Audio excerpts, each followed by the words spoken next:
በማቴዎስ ወንጌል ላይ የተጻፈው የጌታ መምጣት የጌታ ምጽአት እንደተነገረ ተዘጋጁ ተብሎ እንደተነገረ በምድር ላይ ያልሆነ ነገር የለም። የምድር መናወጥ በብዙ ቦታ ሆኗል።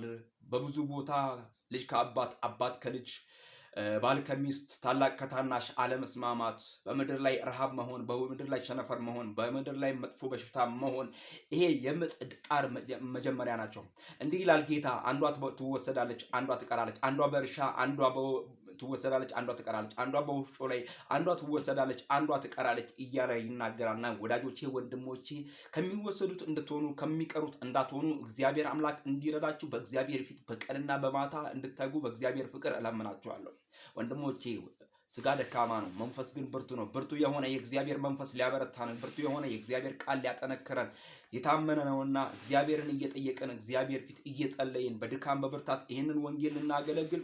እግዚአብሔር አምላክ ይህንን ወንጌል እንድናገለግል አንደበታችንን ከከፈተ እናገልግል። ትውልድ መዳን አለበት፣ ትውልድ ማምለጥ አለበት። ትውልድን መታደግ ያለብን እኛ ነን። ምክንያቱም ላልሰሙት የእግዚአብሔርን ወንጌል እንድናገር፣ ለሰሙት ደግሞ እንድናሰማ ደግመን ሁላችንም እንድንናገር ኃላፊነት አለብን፣ ዕዳን አለብን። ወንጌልን ባንሰብክ ወየውልን። ኃጢአተኛውን ሄደህ ኃጢአተኛ ነው ባትል ጌታ ኢየሱስ ክርስቶስ የደሙን ዋጋ ከእጅህ እንደሚቀበል ከተናገረ አንተ ዕዳ አለብህ ማለት ነው። እኔ ዕዳ አለብኝ ማለት ነው። ዕዳ ያለበት ሰው ደግሞ ዝም ብሎ አይቀመጥም። ባለዕዳው መጥቶ ዕዳውን እንዳይጠይቅበት ዕዳውን ቶሎ መክፈል አለበት። ሰርቶም ቢሆን ከየትም አመጥቶ ቢሆን ዕዳውን መክፈል አለበት። እኛ ደግሞ የምንከፍለው ዕዳ የእግዚአብሔር ወንጌል ነው። የእግዚአብሔርን ወንጌል እንድናገለግል ነው። ሞኞች አይደለንም፣ ብልጦች ነን። ጌታ ይረዳል። ስሙ ለዘላለም ይባረክ።